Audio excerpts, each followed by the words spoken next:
Welcome to Surya's TV. Good evening news. జై Bhim party అధ్యక్షులు Jada Shravan Kumar CM Jagan చంద్రబాబుపై ఫైర్ అయ్యారు. నువ్వు చేసినటువంటి ఒక్క కార్యక్రమం చూపించు, చేనేత కార్మికులకు చేసినటువంటి ఒక్క కార్యక్రమం చూపించు. ఇక్కడున్న ఎస్సీ ఎస్టీ బిడ్డలకు సంబంధించినటువంటి భూముల తాలూకా రోడ్ల రైల్వే స్థలాలను ఆక్రమించుకొని 30-70-80 సంవత్సరాల క్రితం ఇళ్లు కట్టుకున్నటువంటి పేద ప్రజలందరికీ కూడా ఏ రోజు ఏ క్షణంలో బుల్డోజర్ వచ్చి పడగొడతారో తెలియని పరిస్థితిలో బిక్కుబిక్కుమట్టు బతుకుతుంటే ఈ రాష్ట్రంలో దళిత బిడ్డల ఓట్లతోటి గద్దెనెక్కి వాళ్ళని బానిసలుగా మార్చి ఈరోజు వాళ్ళ సమస్యలను గాలి కుదిలేసి తిరిగినటువంటి నీవు ఈ రాష్ట్రంలో ఈ కాన్స్టిట్యున్సీలో ఓట్లు అడిగే అర్హత నీకు ఎక్కడుంది? నీ క్యాండిడేట్ని పంపించి ఓట్లు అడిగే అర్హత ఎక్కడుంది? ఊరు పేరు మీకు ఏదో వాళ్ళ తాతగారు మినిస్టర్గా చేశారు కాబట్టి మీకు ఓటేయాలా? లేకపోతే ఈ రాష్ట్రంలో మీరు కొట్టి చంపి వాళ్ళ సమాధుల మీద మీ పార్టీ నిర్మించుకున్నటువంటి కాబట్టి మీకు ఓటేయాలా? ఈ రాష్ట్రంలో కనీసం పట్టుమని తట్ట మట్టేసి ఒక బిల్డింగ్ కూడా కట్టలేని మీకు ఓటేయాలా? అమరావతిని చావగొట్టి అమరావతిని చంపేసి 3 రాజధానులు అంటూ 3 ప్రాంతాలను కూడా ఏ ఒక్క ప్రాంతాన్ని కూడా డెవలప్ చేయకున్నట్టు రాయలసీమని చంపేశావు, ఇటు ఉత్తరాంధ్రని చంపేశావు, ఇటు మధ్యాంధ్రని చంపేశావు. నీకు ఎందుకు ఓటేయాలి? పింఛన్లో ఆపిన పాపం చంద్రబాబుదే అని మంత్రి మేరుగా నాగార్జున మండిపడ్డారు. సరళి ఏదో రకంగా డిస్టర్బెన్స్ క్రియేట్ చేయాలా? ఈరోజు మా పేదవారైనటువంటి వాళ్ళు ఈ సమాజంలో ఎవరు డిజర్వర్స్గా ఉన్నారో వారికి సహాయం చేసే వ్యవస్థను ఆపించావంటే ఆపించావు. ఈరోజు పెన్షన్ తీసుకోవటానికి పెన్షన్ రాక ఎంతమంది బాధపడుతున్నారో, మందులు తెచ్చుకోవటానికి, బ్రతకటానికి, అప్పులు తెచ్చుకున్న వాళ్ళు కట్టడానికి ఈరోజు చాలా చివరికి ప్రాణం పోయే పరిస్థితి కూడా ఆలోచిస్తూ ఉన్నారు. ఆ అనారోగ్యంలో ఉన్నవాళ్ళు ఆలోచిస్తే ఎక్కడికి వెళ్తారు? వీటన్నిటికీ కారణం చంద్రబాబు నాయుడు. మరలా ఈరోజు పెద్ద మెసేజ్ పెట్టి ఆయనంట ఎందుకు పెన్షన్ పెంచలేదు, ఎందుకు పెంచలేదో నువ్వే చేశావు, ఎవరితో ఆపించావో నీకు తెలుసు, ఆపించినటువంటి వ్యక్తి కూడా నీకు తెలుసు. నువ్వు ప్రజలను మోసం చేయటానికి మరలా కంకణ బంధువులాగా పనిచేసి మెసేజ్లు పెట్టడం, పెన్షన్ లేనిస్తానని చెప్పడం వచ్చినాక నువ్వు వచ్చేది ఏందయ్యా? నువ్వు వచ్చేది బోడిగుండు నువ్వు చేసేది ఈ రాష్ట్రంలో. నువ్వు పరిపాలన 14 ఏళ్ళు ముఖ్యమంత్రిగా పనిచేశావు, ఇచ్చిన హామీ ఒకటి చేయలేదు, మరలా ఇప్పుడు ఈ ఎన్నికల్లో హామీలు ఇస్తావన్నావు. నీ బ్రతుకుచ్చాడా? ఈ రాష్ట్రంలో నువ్వు ఏడవలేక 175 నియోజకవర్గాల్లో క్యాండిడేట్లను పెట్టలేక అప్పు తెచ్చుకొని అరువు తెచ్చుకొని నువ్వు ఇష్టం వచ్చినట్టు బిహేవ్ చేస్తా ఈ రాష్ట్రంలో ప్రజలను మోసం చేయాలి ఒక ప్రక్క చేస్తా ఉంటే నువ్వు ఒళ్ళు బలసి మాట్లాడుతూ ఉన్నావు. ఒక ప్రక్కేమో వాలంటీర్స్నేమో కట్టడి చేయాలని ఆలోచిస్తూ ఉన్నావు, భయపెడతా ఉన్నావు, చేసుకొచ్చావు. ఈరోజు పేదలకి సహాయం చేసే అవకాశం లేకుండా చేశావు. ఒక సిస్టాన్ని నడుపుతా ఉన్నావు రాష్ట్రంలో. నువ్వు ఎంత బరిదెగిస్తా ఉన్నావు? ఈ రాష్ట్రంలో పేదవాళ్ళని అపహాస్యం చేశావు, ఎస్సీ ఎస్టీలను అపహాస్యం చేశావు.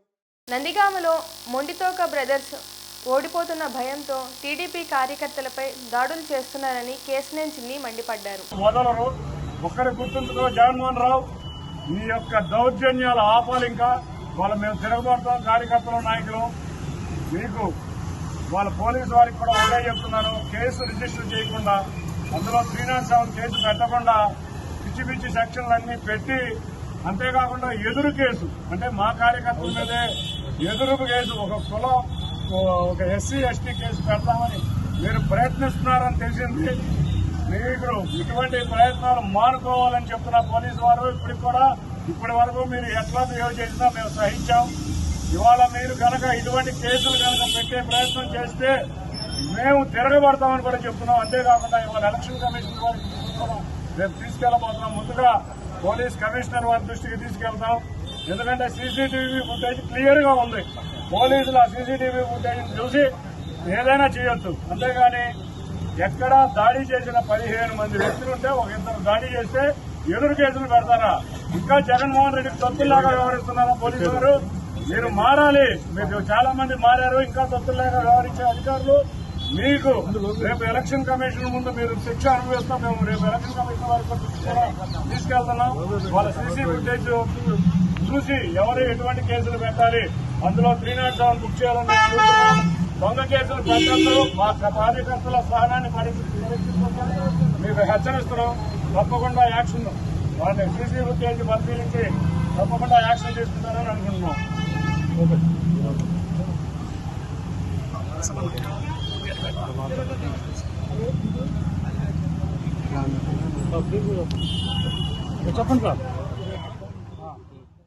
ఉమ్మడి కృష్ణా జిల్లాలో వైసీపీ ఎమ్మెల్యేలు ఒకరి తిట్లు పురాణంతో ఒకరైతే ఆఫీసులపై దాడులు చేసేది మరొకరని ఎమ్మెల్యే గద్దె రామ్మోహన్ రావు విమర్శించారు.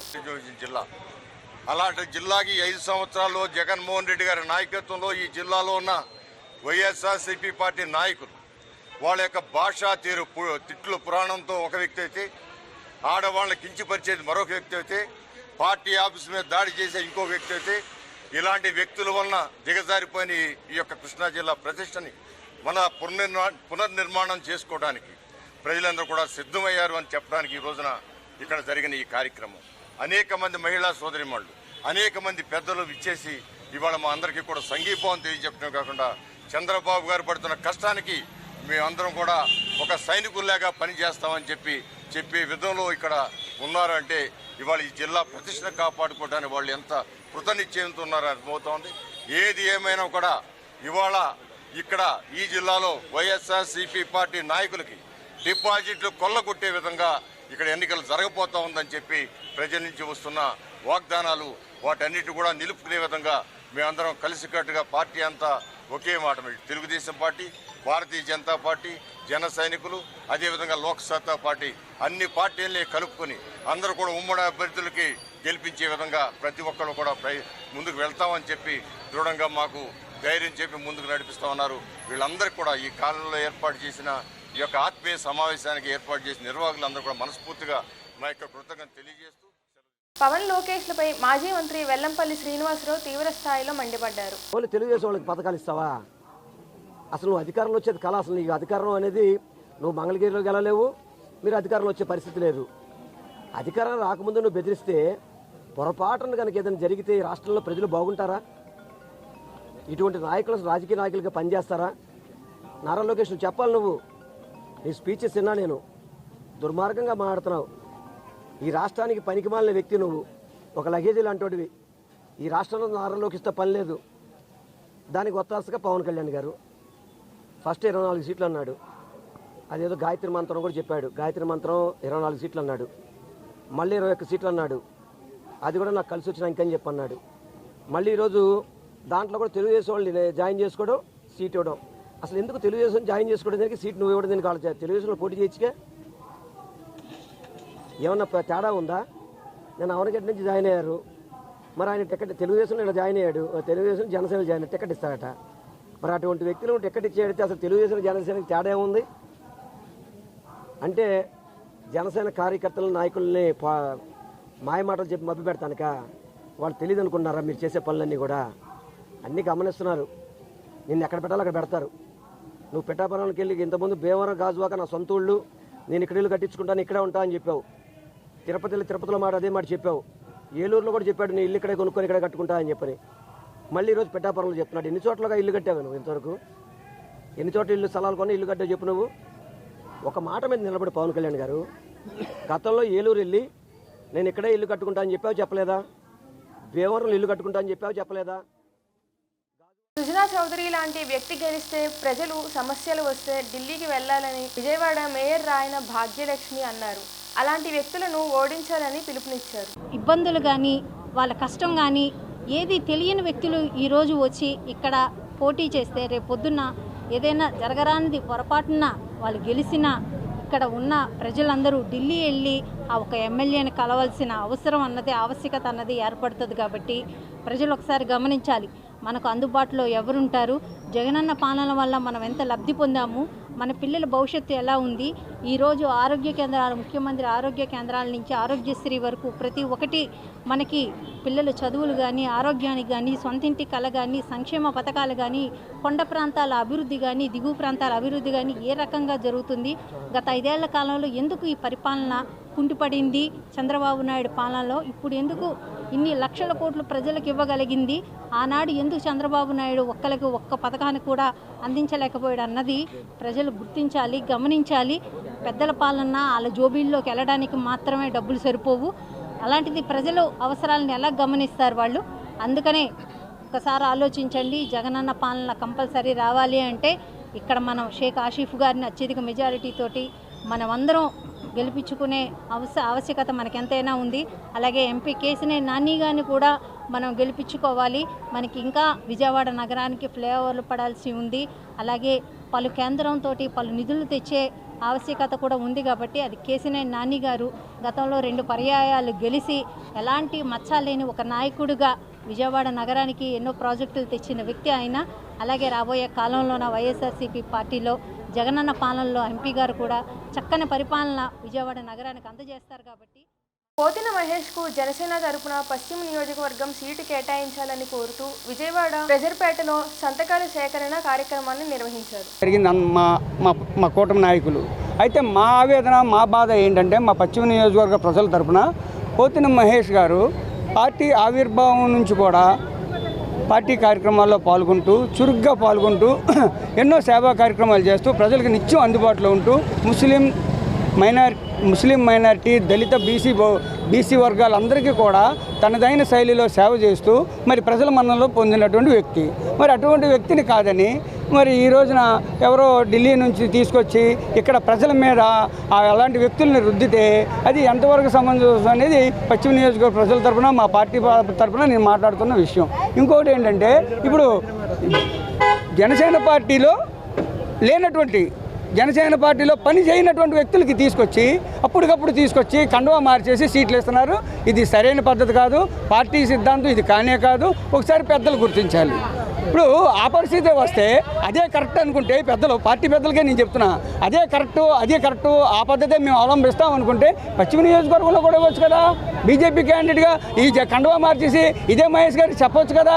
అంటే మీరు కండువా మార్చుకోండి, మేము రాష్ట్ర వ్యాప్తంగా కండువాలు మార్చేసి సీట్లు ఇస్తున్నాము, మరి ఇక్కడ కూడా మీరు కండువా మార్చుకోండి, బీజేపీ కండువా మార్చుకోండి, మరి మేము మీకే ఇస్తాం. మీకన్నా ఎవరు చేశారు సేవ? 5 సంవత్సరాల నుంచి 10 ఏళ్ళ నుండి మీరు గట్టిగా కష్టపడ్డారు, నిలబడ్డారు, పోరాటం చేశారు.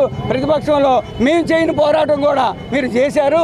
ఎన్నో డబ్బులు నాశనం చేసుకున్నారు, ఎంతో శ్రమ పోయింది అని సానుకూలంగా స్పందించి రాష్ట్రంలో రాబోయేది ఎన్డీఏ ప్రభుత్వమేనని ఎన్టీఆర్ జిల్లా బీజేపీ అధ్యక్షుడు అడ్డూరి శ్రీరామ్ స్పష్టం చేశారు. 175 సీట్లు 25 పార్లమెంటు సీట్లు గెలిచే దిశగా ప్రజలంతా కూడా సమాయత్తం అవుతున్న పరిస్థితిలో ఈరోజు ఎన్నికల ప్రచారం ప్రారంభమవుతా ఉంది. తూర్పు నియోజకవర్గంలో గద్దె రామ్మోహన్ రావు గారు పార్లమెంట్ అభ్యర్థిగా శివనాథ్ గారు గెలవాలని చెప్పి ఈరోజు 13వ డివిజన్లో ముమ్మనేని ప్రసాద్ గారి కార్పొరేటర్ గారి నాయకత్వంలో ఇక్కడ ఆత్మీయ సమావేశం పెట్టుకోవడం. ముఖ్యంగా ఈరోజు ఆంధ్రప్రదేశ్ ప్రజలంతా కూడా ఒకటే ఆలోచించాలా. ఈరోజు యువతకు ఉద్యోగాలు కావాల్సినటువంటి రాష్ట్రం కావాలా, గంజాయి అమ్మేటువంటి ప్రభుత్వం కావాలా? ఈరోజు రాజధాని లేని రాష్ట్రం కావాలా, రాజధాని అమరావతి అనే చెప్తున్నటువంటి పార్టీల అధికారం కావాలా? ఈరోజు రైతులు చూస్తే అనేక రకాలుగా ఇబ్బంది పడుతున్న పరిస్థితి. ఈరోజు మహిళలకు రక్షణ లేదు.